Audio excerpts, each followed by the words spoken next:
Você está no podcast Conversa de Pai. Eu sou o Rodrigo Serafim e aqui você tem uma conversa descontraída, direta, para ajudar você, pai, mãe, educador, nos desafios da educação dos seus filhos, das crianças. E hoje eu vou falar sobre um tema nesse nosso 9º episódio. É um tema que já estava na minha caixinha de perguntas, coloquei lá, o pessoal mandou várias dúvidas, coloquei aqui na minha pauta. Vamos conversar aqui com essa especialista que traz aí um conteúdo extremamente profundo. Quero lembrar você que nós temos aí mais um episódio para encerrar a primeira temporada. São 10 episódios de puro conteúdo, de pura informação e profissionalização, porque a gente está trazendo aqui pessoas altamente gabaritadas. E ela que está aqui comigo hoje para esse episódio, que é o abuso sexual na infância, como prevenir. Ela é psicanalista, sexóloga, mentora de mulheres, terapeuta de casais. Bem-vinda, Paula Ota! Boa tarde, prazer. É um prazer estar aqui com vocês. É um tema super relevante e preocupante para os pais, principalmente para os pais. Nem me fala, porque eu quase não durmo com esse assunto, porque eu não falo sobre isso, nunca falei sobre isso na minha casa, nem eu e minha esposa sabemos falar. Eu acho que o grande problema é esse. Nós temos aí ciclos de falta de informação. E aí quando minha filha chega e fala assim, papai, de onde nascem os bebês? Ah, da barriga da mamãe. Mas como nascem os bebês? Não, que tem uma sementinha. Tá, papai, e como a sementinha vai parar na barriga da mamãe? Eu falo assim, filha, o papai já volta. É sempre assim. Sempre assim, né? É muito difícil. Mesmo antes de eu ser sexóloga, eu tinha um tanto de facilidade de conversar sobre isso, porque eu vim de uma família que me explicou. Minha família é dividida no meio. Metade tem pavor desse assunto e a outra metade é tranquila. Ah, igualzinho a minha. A minha metade tem pavor e a outra metade tem horror. Porque assim, é um assunto tão difícil, porque às vezes a gente acha porque, vamos falar sobre o tema, vai fazer com que as pessoas façam. Vamos falar sobre sexo, não quer dizer fazer sexo. Quer dizer sexualidade. E a sexualidade, o sexo está lá dentro. Sim. Então, e essa é a sensibilidade desse assunto. Aí eu já quero trazer a primeira pergunta para a gente começar aqui o nosso bate-papo. Gente, a Paula, eu falei com ela, eu conheço ela há pouco tempo, mas eu fiquei tão animado de ela estar aqui, porque a primeira pergunta é uma pergunta lá de casa. Vamos lá? Bora lá. A gente tem muita dificuldade de falar sobre esse tema. Sim. É um tabu para muitas casas, para muitas famílias, para muitas pessoas. Eu queria fazer o seguinte, o que nós pais podemos, ou melhor, precisamos saber sobre abuso sexual infantil?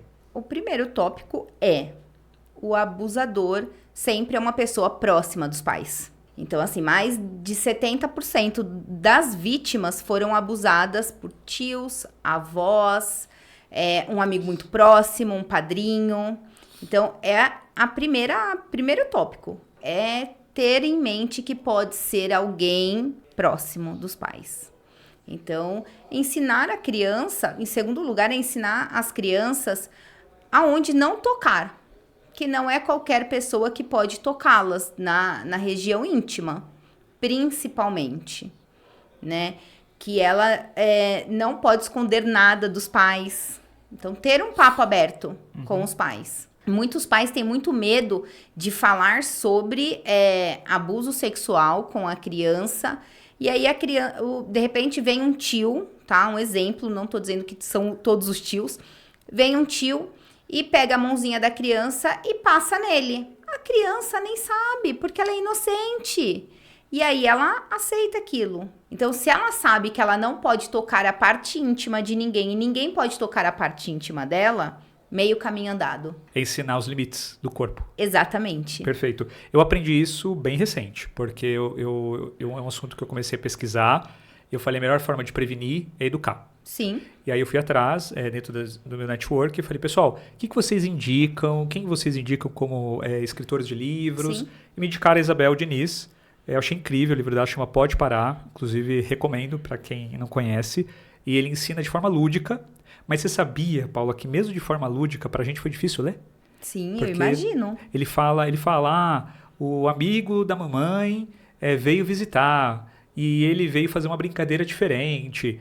E ali ele vai entrando num assunto, pra nós, é um assunto perigoso. Sim. A minha esposa, ela teve dificuldade de ler. E ela falou, nossa, é difícil porque a gente nunca imagina que pode acontecer um negócio desse. Sim.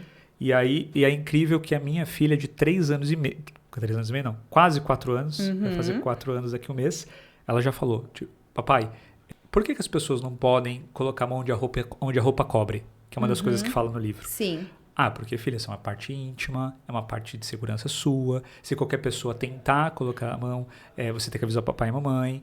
E uma outra coisa que a gente aprendeu, a não chamar por apelido. A gente chama o órgão genital do nome dele. E é engraçado porque às vezes eu falo, aí a minha filha fala, papai, por que você falou esse nome? Filha, porque é o nome certo. Sim. Então, são questões de tabu e nós percebemos que você deu aqui 3 aspectos extremamente importantes. Você falou, o abusador é próximo. Você falou ensinar onde eu não tocar. Você falou do papo aberto. E eu vejo como pontos realmente de conexão para que a gente possa ajudar os nossos filhos nesse processo. Aí eu te pergunto, vamos supor que não tivemos esse cuidado. Sim. Não conseguimos prevenir. Essa criança ela se tornou adulto. Quais são os impactos na vida adulta quando uma criança ela é abusada sexualmente na infância? Tá. Vou trazer os impactos na vida adulta, mas esses impactos começam durante o abuso. A criança já demonstra. Enquanto criança, ela já demonstra.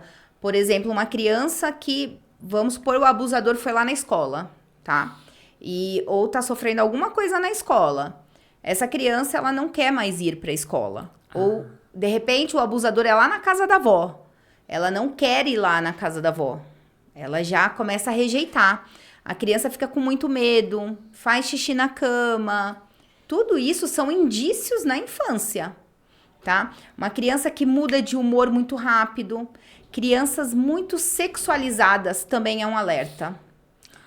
A criança que brincava numa boa e aí agora começa a erotizar demais. A querer beijar na boca, tá lá com a bonequinha e quer beijar na boca. Então, assim, quer dormir agarrado com algum bicho. Então, algum bichinho de pelúcia. Então, tudo isso é um alerta para os pais. E na vida adulta é onde tudo piora, né? Porque na vida adulta a gente vai para a sexualidade, né? A OMS nos diz que a sexualidade é a energia que move a vida. Sim. Então, se algo não tá bom na sexualidade, com certeza vai refletir em outras áreas da nossa vida, né? Infelizmente. E aí, assim, pessoas depressivas, pessoas que não conseguem confiar no outro. Então, mulheres, por exemplo, que a maioria dos abusos são com mulheres, a mulher tem dificuldade de ter um parceiro fixo, porque ela não confia em ninguém, né? Não que todas as mulheres que não têm um parceiro fixo há muito tempo tenham sido abusadas, mas assim, a maioria, tá? Vale um alerta. E às vezes a mulher nem sabe que foi abusada. Ela nem imagina. Ela acha que foi uma brincadeirinha, porque o abuso não é o estupro. São coisas diferentes. O abuso é uma mão no seio, é um tapinha na bunda. Então, assim, tudo isso é abuso.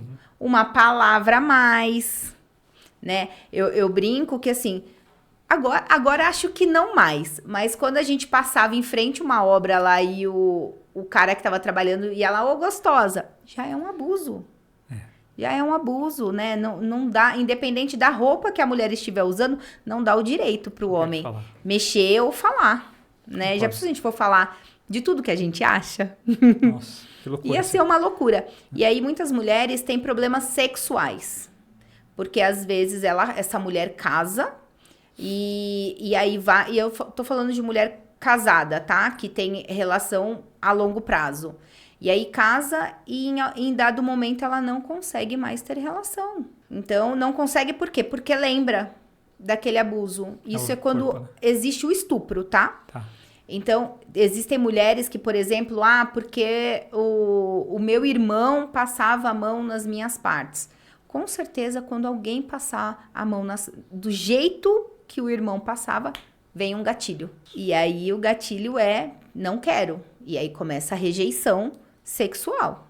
Isso traz um problema gigantesco, tanto que eu tenho uma mentoria só para mulheres e essa mentoria, acho que é na segunda ou na terceira aula que eu falo sobre traumas, né? Por que a mulher não consegue chegar ao ápice do prazer? Por que ela não gosta de ser tocada? E muitas mentoradas minhas trazem isso. Porque, assim, a mentoria é um papo aberto, só com mulheres, normalmente 10 mulheres, essa mentoria. São 4 encontros online, uma vez por semana. E aí, eu conto partes da minha vida, algumas experiências pessoais minhas, e isso conecta com as mulheres. E elas falam, pô, não é só eu. Ela que é sexóloga, que fala disso todos os dias. Aconteceu com ela, então não é só eu. E aí, isso faz com que as mulheres se abram mais. É engraçado que na minha primeira mentoria, na minha primeira turma, quase a gente não conversou. Passou muito rápido, porque as mulheres não se abriam tanto. Na segunda, que aí uma começou a contar da sua própria vida e a outra também, todo mundo foi se abrindo. Vulnerabiliza, as outras se sentem mais... Exatamente. Então, assim, as mulheres entendem, pô, não é só comigo, eu não sou o problema, então eu vou contar a minha história também. Perfeito. Então, e algumas trataram isso, de que foram abusadas e que tinha um tabu aí... Né? É bem interessante essa mentoria, porque trata essas mulheres que foram abusadas na infância. E a sua mentoria ajuda as mulheres a se encontrarem com relação à conexão com os seus companheiros, coisas assim? Exato. A minha mentoria, normalmente, quem procura a minha mentoria são mulheres em um relacionamento longo. Então, ou que são casadas, nova, ou que namoram há muito tempo com a mesma pessoa, porque eu trabalho a autoestima das mulheres, as crenças limitantes de como elas aprenderam a sexualidade na infância, depois eu trato os traumas e como chegar ao ápice do prazer. Você falou como aprenderam ou como não aprenderam, né? Exatamente. A minha mãe acho que tinha um horror de falar isso, porque assim, minha mãe foi quase uma mãe solo, assim, meu pai e minha mãe eram separados, meu pai não era tão presente. Então, minha mãe teve que lidar com a minha adolescência, com a minha puberdade e depois com a minha adolescência. E é muito complexo, porque essa conversa com os pais, quando os nossos pais não tiveram essa conversa com os pais deles, então você não sabe nem por onde você começa. Então, hoje, eu tenho uma máxima na minha cabeça, quais são os assuntos que são difíceis para os pais levarem para os filhos? Sim. E aí eu estou trazendo o pessoal aqui. Então, falamos de dinheiro, falamos de psicologia perinatal, que é falar antes, inclusive, da criança nascer. Falamos sobre viajar sem os filhos, que é um tabu muito grande. Sentimento. A gente aprende sobre sentimento. Eu aprendi a falar com a minha filha sobre sentimento agora, além de fazer um podcast com uma pessoa que era especializada em sentimentos. Eu entendi que eu preciso acolher. Você falou uma coisa aqui que me tocou profundamente. Você falou que durante o abuso, a criança... Você tem que entender, você tem que observar. Sim. Porque para de querer ir na escola, chora para ir em lugares que eles gostavam de ir. Sim. Eu acho que assim, existem algumas questões sobre trauma ou acolhimento do nosso filho quando eles estão passando por momentos difíceis. E entender, ouvir, ter empatia. Sim. Eu aprendi, cada choro é uma comunicação. Sim. Então, se ele está chorando demais, em momentos que ele não chorava, ele está querendo dizer alguma coisa. Ou pode ser a falta de algo, ou pode ser algo que aconteceu. Recentemente, minha filha chegou super triste em casa e eu sempre pergunto, e aí? Mas eu não pergunto como foi a escola, eu faço perguntas muito mais interessantes. Sim. Eu pego aquela aula que ela teve e falo, e aí, como que foi a aula de taekwondo? Chutou muito alto? E na piscina, você mergulhou? E na aula de inglês, o que você cantou hoje? E ela vai trazendo ali o que ela aprendeu.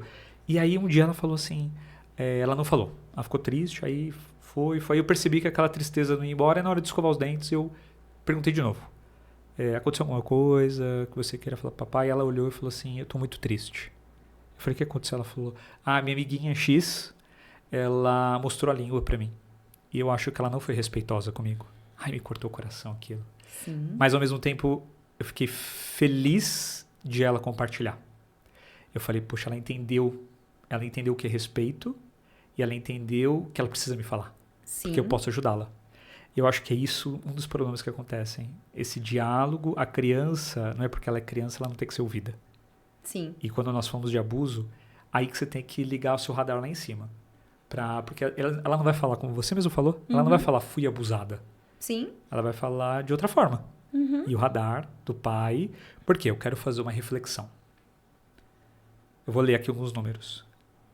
68% dos casos de abuso sexual está entre familiares e conhecidos. Entre 2015 e 2021, mais de 200 mil casos foram reportados como abuso sexual infantil. A casa, ela acontece 70% das vezes. Então, a cada 10 casos, 7 vezes é a casa das pessoas. E os casos, eles acontecem entre 0 a 9 anos, em 63% das vezes. Paula, por que isso acontece? É chocante. Porque a gente acha, nós pais, eu me incluo nisso, tá? A gente acha que nunca vai acontecer na nossa casa. Infelizmente, porque eu confio no meu padrinho, na madrinha que eu dei para batizar os meus filhos. Eu confio no meu pai, por exemplo. Eu nunca vou imaginar que o meu pai pode abusar dos meus filhos. Recentemente, eu conversando com uma pessoa informalmente, e essa pessoa falou assim para mim: uma amiga minha foi abusada pelo avô dela. Nossa. E ela tava me comentando isso, né? Uma amiga foi abusada pelo avô. E eu fiquei pensando, né? Eu brinco que eu falo assim, eu não analiso. Porque as pessoas, quando me encontram no churrasco, falam assim, você tá aí só analisando o povo. Eu falo, gente, não analisa, só pagando, só no consultório. E aí, depois dessa conversa, eu conversei com essa minha amiga e depois eu fiquei pensando, eu fiquei me colocando no lugar da mãe, né? Eu falei, caramba, já pensou meu pai abusando da minha filha? E fiquei meio chocada, né? Porque isso, a gente não imagina que o abusador é meu pai, é o meu tio, sabe? Pode ser o meu irmão. A gente não imagina, por isso que acontece próximo, né? E quando acontece fora da casa, sempre é na casa do abusador, que é alguém da nossa confiança. A gente não deixa os nossos filhos na casa de qualquer um. Conheci ontem e deixei. Não. É verdade. Posso fazer uma pergunta? Claro. Para você? Da sua vida. Sim. Você tem uma filha apenas? Eu tenho um casal, uma filha de 25 anos e um menino de 17. Uau, já E eu tenho 2 netas. 2 netas? Eu tenho 2 netas. Parabéns. Uma de 6, fez 6, Valentina fez 6 agora e a Alice fez 1 ano. Ah, que legal. E deixa eu te fazer uma pergunta. Claro. Como que você levou esse assunto para sua casa? Você já era profissional, já era sexóloga quando seus filhos estavam ali na adolescência? Conta um pouquinho dessa história. Não era sexóloga. Eu fui cabeleireira durante muitos anos. Eu tinha um salão. E aí, imagina, eu escutava um monte de conversa, de tudo que é tipo, né? E nunca escutei no salão nenhuma conversa sobre abuso, mas eu escutei várias conversas sobre marido e mulher, sobre casamento, enfim. Mas, quando a minha filha entrou na adolescência, eu já comecei a conversar. Não pode passar a mão aqui, sabe? Toma cuidado, não faça aquilo que você não quer. Mas antes disso, quando foi um choque pra mim, e eu falei, eu preciso começar a conversar com a minha filha. Quando ela tinha 9 anos de idade, eu acho que ela estava no 3º ano do Fundamental 1, e a gente estava vendo o jornal e estava falando de uma adolescente grávida. E aí ela falou pra mim assim... agora eu não lembro o nome da doença. Ela falou, ainda bem que não pegou não sei o quê. E era uma doença que eu nem sabia o que era. E eu fiquei meio chocada com aquilo. E aí eu falei, porque eu fiquei tão chocada, eu falei assim, se fosse uma doença, ela ia tomar um remédio e ela ia ficar curada. Mas, e o bebê? Não dá pra voltar pra barriga. Depois que sai da barriga, não volta mais. Né? Foi quando veio despertar para começar a falar com ela. Eu já falava com ela sobre ninguém pode tocar na hora do banho, desde pequenininha. Só a mamãe que pode lavar. Então, eu já tinha esse cuidado. E aí, para mim, que talvez seja um diferencial de outras pessoas, o meu marido não é o pai da minha filha. Eu casei com ele, a minha filha tinha 4 anos. E ele nunca deu banho nela pelado. Ele tinha esse cuidado. Talvez se ele não tivesse, não tinha me despertado. Entendi. Então, assim, ele não... E na hora de lavar as partes íntimas, ele não lavava. Ele dava o sabonete pra ela lavar. E depois ele falava assim, tem que dar uma checada aí pra ver se tá tudo bem. Porque foi ela que lavou. Porque ela era pequenininha. Sim. Então, a consciência veio em casa, talvez porque ele não era o pai dela. Né? Então, e a gente foi conversando aos poucos. E eu fui ensinando. E uma outra coisa que eu quero deixar... Não que a minha vida seja exemplo pra ninguém... Mas tinha uma pessoa próxima da gente, um homem já de idade, de certa idade, e ele era da família do meu marido. Ele nunca fez nada, ele nunca me falou nada, mas eu tinha uma cisma com ele, eu nunca deixei os meus filhos chegarem perto dele. E eu lembro que teve um episódio que ele precisou dormir na minha casa, e eu falei pro meu marido, você dorme lá no quarto das crianças com ele, as crianças dormem comigo. E depois de muitos anos, a minha filha já era quase adulta, eu descobri que ele tinha abusado de uma pessoa. Nossa. Então, assim, é um alerta, assim, pros pais, né? Cada um acredita em uma coisa. Mas eu senti alguma coisa de diferente nele. O sentido da mulher não falha. É uma coisa, assim, muito de mãe, né? E eu sei... E quando eu soube disso, eu fiquei muito triste pela pessoa que tinha sido abusada. Mas, por outro lado, eu fiquei aliviada. Ainda bem que eu tive... Certa. Exatamente. A sacada de não deixar ele próximo dos meus filhos. Nossa, eu perguntei isso pra você porque às vezes todo mundo imagina, é o que as pessoas falam pra mim. Eu sou educador parental. Sim. Nossa, a sua casa deve ser perfeita, as suas filhas devem ser super obedientes. Uhum. Aí eu falo pras pessoas o seguinte, mas quem disse que pra você a obediência é certo? Exato. Não é certo. Uhum. Eu estou falando aqui de uma forma superficial. Sim, estou. Se vocês quiserem depois puxar esse assunto, pode me chamar lá no Instagram que eu levo essa conversa até o final, fiquem tranquilos. Mas assim, aí quando eu falo, sexóloga, é os exemplos que a gente traz. Sim. Porque eu faço aquilo que eu vivo. Uhum. E eu sugiro as pessoas fazerem. Então eu atendo algumas famílias e essas famílias que eu atendo é o que eu faço em casa. Sim. Eu até brinco com algumas pessoas e falo assim, eu tenho muita dificuldade de falar para as pessoas fazerem coisas que eu não faço. Uhum. Eu não consigo. Então, eu tenho um cargo também numa empresa americana, no mundo corporativo, e eu faço para os funcionários. Eu não cobro eles de coisas que eu não faço. Sim. Se eu não faço, meu amigo, eu não vou te cobrar. Exato. Então, a mesma coisa em casa. Se eu não faço, eu não cobro. Tipo, eu não vou... Não que a gente julgue, né? A gente não julga. Sim. Mas assim, eu não vou falar, nossa, olha aquela mãe, esses dias eu estava no aeroporto, aí eu fui fazer uma viagem. Nossa, tinha uma criança assim, gente, que ela tava acabando com o aeroporto de chorar. Uhum. E aí eu fiquei olhando, eu fiquei com dó da criança, porque ela tava sofrendo. Sim. E eu fiquei com muito dó da mãe. Porque eu percebi que a mãe, ela estava tentando ser muito empática, ela ajoelhou no chão, ela pegou a mão do filho, mas era óbvio ali, ele estava numa crise. Sim. E ela estava tentando tirar ele daquela crise. Uhum. E eu vi as pessoas, aí chegou um amigo, uma pessoa lá conhecida e falou, essa criança deve ter tal coisa. Uhum. Eu olhei e falei, não, mas por que você está falando que ela tem tal coisa? Você está olhando uma foto. Sim. Então, o que você falou, a gente não analisa as pessoas no churrasco, Sim. porque ali é uma foto. Exato. E ele é uma parte do comportamento da pessoa. E você estava falando aqui de seu sentido, de intuição. Talvez acho que isso vem um pouco já da mulher. Sim. Posso fazer uma pergunta polêmica? Claro. Você acredita no instinto materno? Acredito. E por que você acredita? Porque experiência própria. Meus filhos já são grandes, né? Então, assim, todas as vezes que eu achei que estava acontecendo alguma coisa... de fato estava acontecendo alguma coisa. Tá. E aí, voltando às polêmicas de viver aquilo que a gente fala, eu sempre falei de vida sexual, sempre falei de proteção, e a minha filha ficou grávida aos 17 anos. Tá. Então, olha que maluco, que contraditório. Eu fiz a conta mental na hora que você falou que você já tinha uma de 6, uma de 6 e uma de... De 1 ano. Um de ano.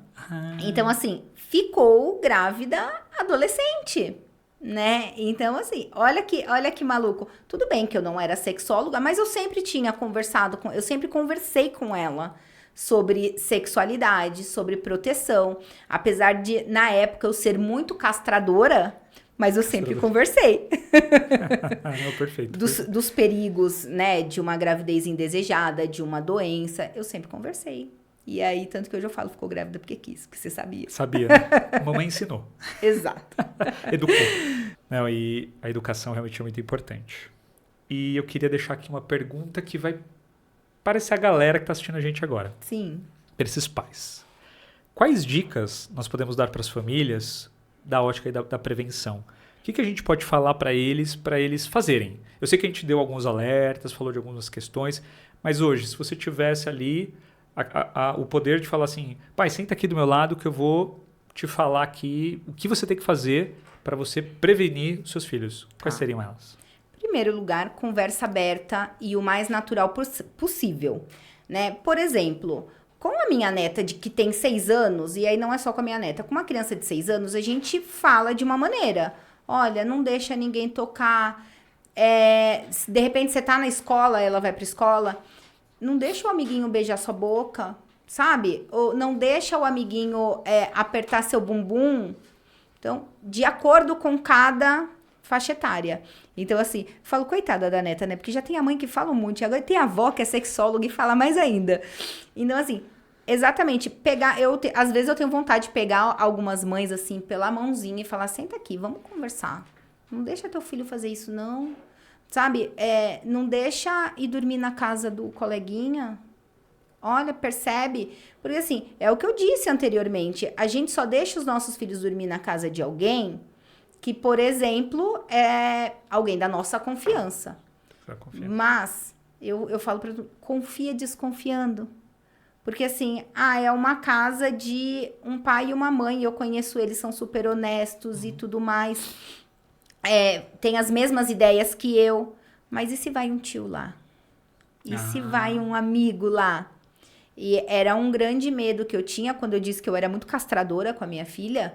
Era um medo que eu tinha de deixá-la dormir na casa de alguma amiga, porque essa amiga tem irmão mais velho, essa amiga tem um pai, pode ter o namorado da mãe. Nossa, não pensei nisso. Então, assim, são questões que é claro que depois que eu estudei a sexologia clínica, tudo isso foi se confirmando na minha vida, né? Então, assim, são histórias, porque eu pratico muito estudos de caso. Então, não são os meus pacientes, porque aí existe um sigilo absoluto dos meus pacientes. Então, eu trago estudos de caso, de pacientes que eu escutei a história. Às vezes, eu nem sei o desfecho, mas eu escutei. Então, assim, porque assim, a gente faz durante o nosso trabalho, depois, eu vou levar para alguém para fazer a supervisão clínica dessa sessão de terapia. Então, e aí, esses são os estudos de caso. São partes de sessões de terapia, por isso que às vezes eu nem sei o desfecho, porque não são pacientes meus. Tá, eles fazem isso até para manter o sigilo. Para manter o sigilo, exato. E além de uma conversa aberta e ter essa confiança desconfiando, sim, tem alguma outra dica que você pode dar para os pais? Conversa aberta, confiar desconfiando de todo mundo e cuidar dessa criança. E quando eu falo cuidar, é cuidar da gente, nós, pais, para cuidar dessa criança. Porque se eu sou uma mãe que eu não me cuido, quando eu digo não me cuido, assim, não faço nada para mim, eu não saio com as minhas amigas, eu não tenho um dia no cabeleireiro, e às vezes não tenho dinheiro nem para ir no cabeleireiro, mas aí eu não faço um penteado em casa, não tenho esse autocuidado comigo, eu tô ensinando pro meu filho que ele não precisa ter autocuidado. Que bom. Você sabe que eu vi isso recentemente. Eu achei brilhante essa... Eu não sei quem eu vi falando sobre isso. Será que foi você? Você já falou sobre isso na rede social? Já falei. Então pode ter sido você. Sim. Porque eu acho brilhante... a gente fala muito do exemplo. Sim. Temos que ser o exemplo. E o autocuidado é um exemplo. Exato. Eu me preocupo, eu me cuido. Eu aprendi com a minha filha, por exemplo, que quando eu não tô bem, eu falo pra ela. Esses dias ela chegou e falou, pai, você tá bravo. Sim, eu estou bravo. Por causa disso. Ou... Pai, por que você tá assim hoje, quieto? Minha filha pergunta muito. Aí eu falo pra ela, sim, o papai tá quieto. Eu não fico, papai se emociona aqui, ela fala, nossa, tá emocionado? Tô emocionado por causa disso. Ela tem que ver que eu sinto. Ela tem que entender que eu sou um exemplo de sentimento e de autocuidado. Puxa, que legal isso que você falou. E sabe que autocuidado e autoconhecimento, pra mim, são coisas que foram grandes viradas de chave, pelo menos há um ano, mais ou menos.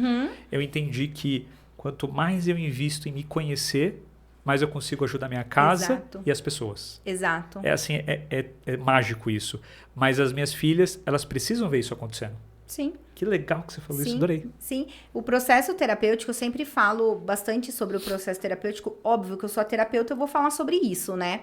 Mas eu tive uma paciente muito tempo atrás e ela me trouxe assim... Paula, eu estou pensando em fazer terapia quinzenal para o dinheiro dar para meu filho fazer também. E eu falei assim, calma, nesse momento, espere um pouquinho, não que seu filho não esteja precisando, a sua transformação vai transformar a tua casa. Falei para ela.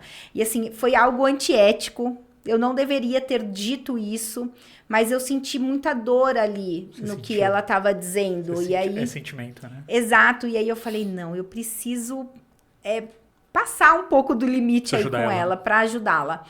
E aí ela continuou com as sessões semanais e depois, acho que de uns 2, 3 meses, ela falou assim, todo mundo mudou na minha casa. Porque ela mudou, ela se cuidou. E aí a maneira como ela via o filho mudou totalmente. Não sei se você já viu uma frase chamada assim, educação não é sobre os filhos, Sim. é sobre a gente. Exato. A gente traz os nossos gatilhos, as nossas dificuldades, os nossos problemas, e aí a gente taca tudo na cabeça do nosso filho. Sim. Então minha filha chorando, não é que ela está sofrendo ou que está acontecendo alguma coisa, que você já deu alerta aqui. Sim. Mas é porque eu me irrito. Ai, me irrito com o choro. Meu Deus do céu, como eu me irrito. Sim. Porque como que era o choro para mim quando eu era menor? Como era o choro quando eu estava com outras crianças e eu não suportava o choro? Como era minha mãe com o choro? Uhum, exatamente. E se eu não estou regulado, eu não consigo regular ninguém. Então, se eu estou totalmente desequilibrado, eu não vou ajudar minha casa. Sim. E eu falo isso para minha esposa, eu falo, nós temos que ter uma balança. E Paula, como é perfeita a nossa balança. Às vezes ela não está bem, eu sinto, é como se tivesse uma energia. Eu, tenho que estar melhor porque eu preciso ajudar ela. Eu preciso ajudar ela, porque se eu conseguir ajudar ela, eu vou conseguir regular ela de alguma forma, ela vai conseguir se autorregular e a estabilidade volta. E ela é a mesma coisa. Quando ela vê que eu não estou bem, ela assume. É praticamente automático. É orgânico o que acontece na minha casa, mas sempre foi assim? Não. É sempre assim? Às vezes não dá o time certo, mas a gente sente. E quando a gente sente que o outro precisa desse cuidado, dessa autorregulação, dessa regulação, às vezes eu falo para ela e ela fala para mim, vai lá. Vai lá no quarto, ela fala para mim, vai lá no escritório, eu falo para ela, vai no quarto ou vai a um outro lugar. Você não quer dar uma volta? A gente já deu volta. Já volto, desce. Aí volta, aí tá tudo bem, parece que as coisas estão... Gente, porque é muito sobre a gente, né? Exato, Nossa, exato. Quando as meninas crescerem, você vai ver e falar assim, nossa, é uma Rodriguinha. Meu porque Deus. assim, é muito parecido. Eles vão se tornando... Nós somos os espelhos. Nós somos os espelhos. Então, eles vão se tornando muito parecidos com a gente, né? É. Às vezes eu vejo o meu filho ou a minha filha e eu falo, caramba, igualzinho a mim. A minha filha, que já é mãe, eu falo assim, calma que você não precisa ser a Paulinha. Eu falo pra ela, você não precisa ser a Paulinha, dá uma segurada aí. Vem com a Paulinha versão 2.0. Dá uma chorada e depois você vai e resolve, né? Porque é exatamente isso. Eu falei assim, eu fiz isso há muito tempo e não deu certo. Vai por esse caminho que eu tô te ensinando. Né? Porque agora é uma avó / terapeuta, né? Eu falo... sexóloga. E sexóloga. Eu falo, deveria ter feito psicanálise antes de ter filhos. Isso seria interessante. A gente brinca que todo mundo precisa de um educador parental. Sim. Para falar que é seu. Para isso. Exato. Às vezes é uma pessoa de fora que não é que tem mais experiência, mas viu outras possibilidades para conseguir ajudar naquele momento de dificuldade da família. E é muito rico. E agora chegamos ao final do nosso podcast com você, Paulo, mas eu quero deixar uma pergunta que eu deixo para todos aqui. Se você pudesse entregar uma mensagem para o mundo inteiro, todo mundo vai acordar e vai vir a mensagem da Paula Ota na cabeça. Sim. Qual seria essa mensagem? Cuide-se em primeiro lugar para poder cuidar do outro. Ai, que legal, adorei. Assim, falando de saúde física, de saúde emocional, sabe? De praticar um esporte. Eu vejo muitos pais falando, eu trabalho, pago a natação pro meu filho, mas o pai tá lá, obeso, não faz nada. Sabe? Como que esse pai cuida do filho depois? Né? Eu ouvi recentemente uma pessoa muito religiosa me dizendo assim... Ai, porque eu sigo a Bíblia, isso e aquilo. E aí eu falei assim, você sabe que lá na Bíblia tá dizendo que a gente tem que amar o próximo como a nós mesmos. Ela falou, mas eu faço isso. Mas de qual maneira que você tá se amando? Você não faz uma terapia, você não faz uma ginástica. Falei pra ela, você não faz uma caminhada por aí. Como que você tá se cuidando? Como que você ama o outro se você não se ama? E aí ela pensou, ela falou, odeio falar com um terapeuta. Você vai vir ali com... Né, mas você tá tentando ajudar. Tem uma frase que eu vi uma vez, a gente tá falando muitas frases, né? Sim. Mas tem uma frase que eu vi que os nossos filhos, eles não fazem o que nós falamos. Eles fazem o que nós fazemos. Exato. Exatamente. Seja o exemplo?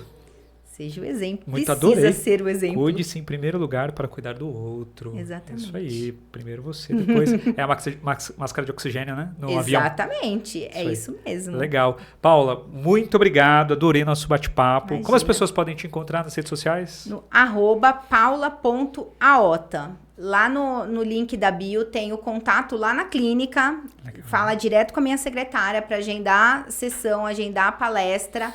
E tem o meu contato. E no meu Instagram, quem responde sou eu. Eu sempre falo isso. Normalmente, quando eu faço palestras, eu coloco lá o meu @. E eu falo, gente, pode mandar pergunta que quem responde sou eu no meu Instagram. Não é o ChatGPT? Não, Ah, de então jeito nenhum. Boa. Nesse aspecto, eu sou um pouco arcaica. Você é old school. Você gosta de responder Eu gosto cada de um. responder, exatamente. Eu também adoro responder. Exatamente. Inclusive. Muito bom. Bom, para você que ficou até aqui, até o final desse nosso 9º episódio, estamos chegando na reta final da nossa primeira temporada. São 10 episódios. O próximo episódio, gente, vai estremecer esse lugar, porque vai ser o primeiro episódio que eu vou fazer com mais de uma pessoa. A gente vai provavelmente estrear um lugar novo, com uma nova temática, com novas ideias. Então, estejam aqui presentes daqui 15 dias. Eu, você e os meus convidados aqui também. Ó, spoiler, convidados.